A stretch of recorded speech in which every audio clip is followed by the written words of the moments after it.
What's up, YouTube? Twice here, long time no see. I know we've had a pretty long hiatus on the channel. We didn't upload anything for the month of November, but that's okay because we have our channel spotlight out now. Thank you again to Domino Paris 21.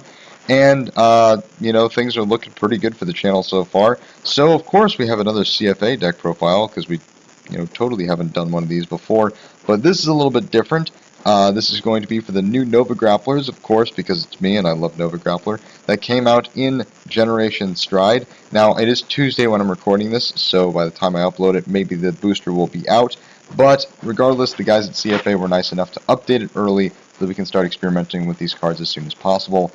And I gotta tell you, like, the new Novas, I feel, are the best cards to have come out in the set because they're just freaking ridiculous. Anyway, and by the way, if you've noticed any hopeful improvements on the audio quality, that's because I got a new computer. It's an Acer. It's wonderful.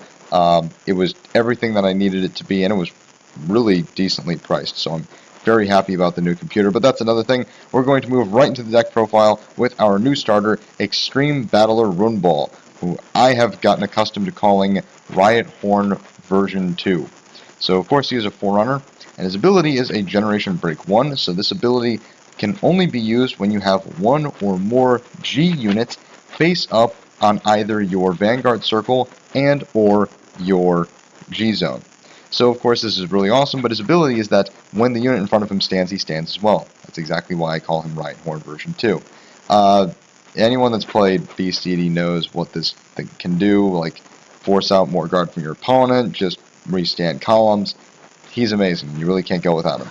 Plus, he looks like Lagan from Gurren Lagann.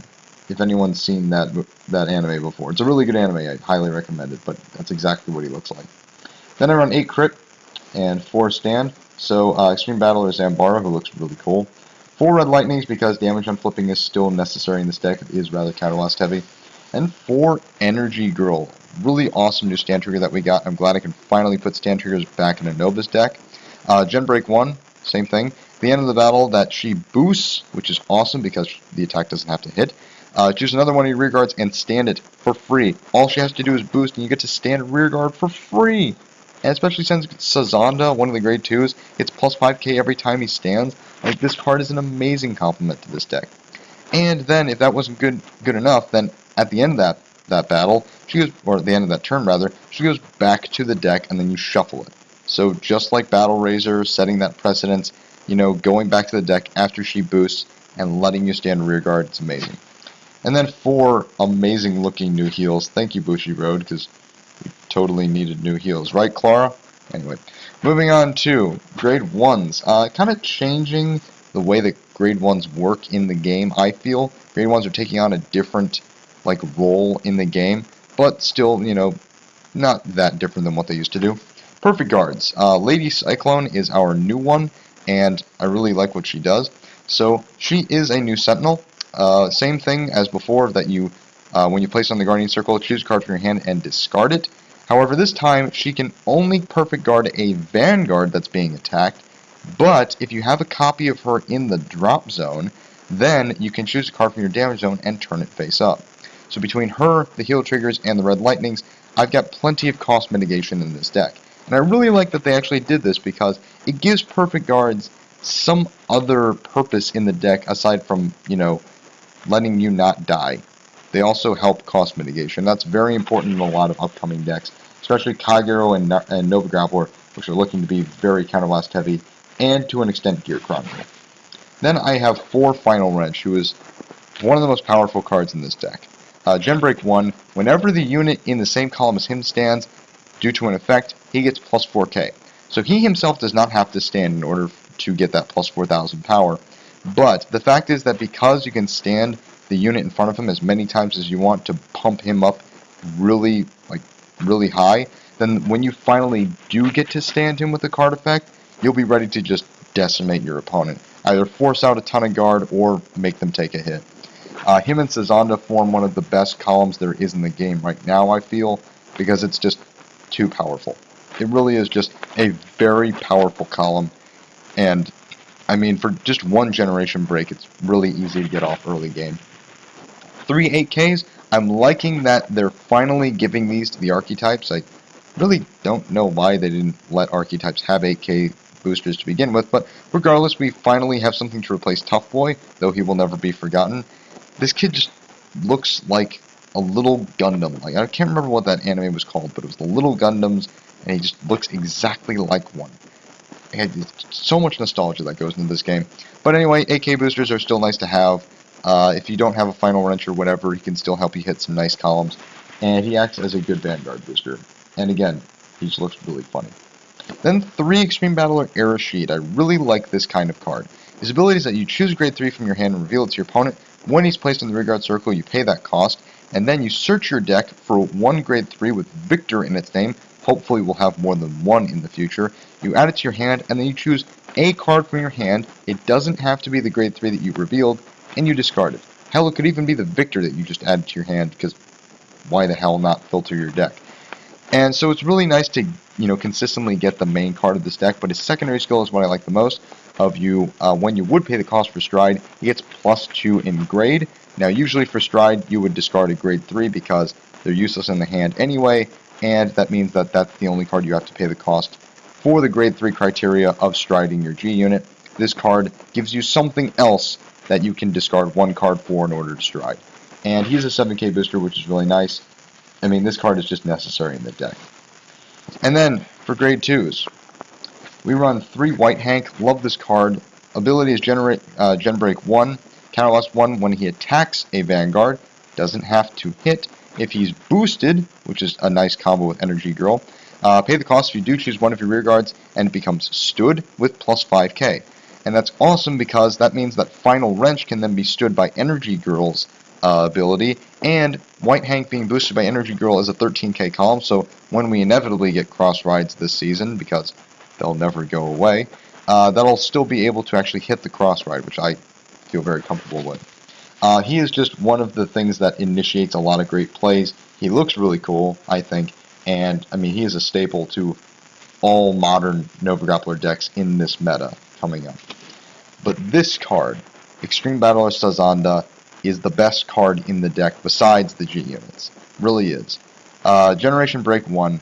Whenever he stands due to an effect of any one of your cards, he gets +5k. This is Golden Anglet on steroids, my friends. This ability stacks, and since it's Gen Break 1, you can use it whenever you stride, as early as you can. That will combo with all the other abilities that give +5k. He combos perfectly with White Hank. I mean, Sazanda is the card to have on the rear guard. I've won so many games with this card alone because he just generates such powerful columns. This card will be hell for your opponent, especially on the turn when you can use something like Victor Plasma to restand and possibly stand this card like multiple times. Anyway, really is just, you need 4 of this card in the deck, and he looks so cool. Then 4 Extreme Battler Ganzok, 12Ks, you need them, they're cool, he looks really cool. Gen Break 1, easy to use them now. You can use them earlier when you stride, yeah. But not, in my opinion, not as useful as Sazanda is, though. So, on to grade 3s. Of course, we have our 4 Extreme Battler Viktor. Viktor is the main Vanguard of this deck, the one that you want to be sitting on pretty much every game. Gen Break 2, which means you have to have 2 face-up G units in either the G zone or your Vanguard circle. When he attacks, he gets +5k, and you get to stand one of your rear guards and give 5,000 power to it, because that seems to be all Nova Grappler knows how to do for this season. But he's still, I mean, he looks really awesome, and he serves as a really nice focal point of the strategy of this deck. I really do like him, and his abilities cost free in late game. But his secondary skill is during your turn when your G unit strides, he gets an ability of Counterblast 1 when that G unit's attack hits a Vanguard. Pay the cost if you do, of course, stand one of your rear guards with +5k. Forcing out more guard from your opponent, combos super well. I mean, Viktor is the Vanguard you want to have in this deck. But in the case that you don't get him because you haven't drawn him or an Arashid, I do run 4 Muscle Shriek. Now there is Super Extreme Leader Musashi, but I kind of like this card more. Anyway, Gen Break 1, Counterblast 2 when he attacks a Vanguard, so it doesn't have to hit. Pay the cost if you do choose 2 of your rear guards, stand them, and they get +2k. So Final Wrench and Sazanda, stand that. My friends, that is a 29k column for 2 Counterblasts. I mean, Muscle Shriek is an awesome card, and he's an 11k base. And his other abilities, Counterblast 1, Soul Blast 1 when he's placed on the Vanguard circle, Pay the cost. If you do, choose one of your grade 1 or less rear guards. Choose one of your opponent's rear guards with equal or less power to that chosen unit, and you are tired. So just kill key boosters, kill starters. This card has been extremely useful in all kinds of games, and I really do appreciate having it. But again, Viktor is the card that you want to be sitting on like 90% of the time. Onto the G units now, the part of the extra deck that I felt was kind of inevitable to come to Vanguard, but it's okay because they're really awesome. So we run 4 Meteor Kaiser Vic 10. You're only allowed to run up to 8 G units and 4 of each copy, so it's pretty well maintained right now. This card is really awesome. When his attack hits a Vanguard, choose one of your rear guards, and scan it and gets plus 5k power. This is the G unit when you want to stride first, because he'll be 26k with a triple drive check. Your opponent is probably not going to take the hit, or probably going to take the hit, because it's so much power so early, and they can, take the damage. So you'll just be able to get off more strategies early on if you stride this card first. However, the card that you want to finish with, and the card that finishes so well, is my friends, Meteor Kaiser Vic freaking Plasma. This card is incredible. Alright, look at him. He looks like a badass. I mean, oh, he's so cool.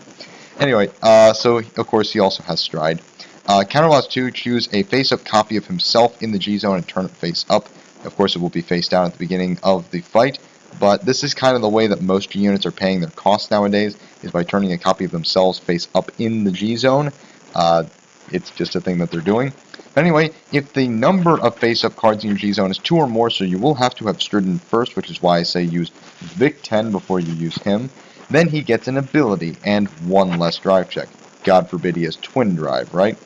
Anyway, choose 2 cards from your hand and discard them. At the end of the battle that he attacked the Vanguard, pay the cost. If you do, you restand him. He's a restanding G unit, my friends. And while he only gets twin drive, you're going to get 4 drive checks instead of 3. So, yeah. And it really only is Counterblast 2 and turn a copy of himself face up in the G-zone. He's got 26k power regardless of what you stride over. And he's going to restand with it, and he's going to be able to start off so many different combos. I can make an entire video about all the combos that you can make with this deck, but regardless, you can use this guy in any Nova Grappler deck. In fact, I already incorporated him into my Beast Deity deck. Maybe I'll do an updated video for that deck, but I didn't really make that many changes to it besides putting in Frogmaster. But, yeah, I mean, this guy is... I can't wait to read his lore, because he's so cool, and he's so good. Guys, I love this deck. It really is just, like... I love all these cards, all these new cards. They're very powerful. So many combos, so much great potential. This deck, I feel, is what's going to make Nova Grapplers the top clan in Japan when it comes out. That's saying a lot, I know, and some people are going to feel free to disagree with me. That's okay. I could be wrong. But I say that the way this deck plays, it's just too good. And I'm very happy because I'm a Nova Grappler player. Now I know what Kaiguro players feel like, right? Haha. No, but seriously. Thank you guys for watching. Remember to always have a great day. Keep card fighting. Thank God we're finally into the new season. And I got a new computer. And we'll see you next time. Goodbye.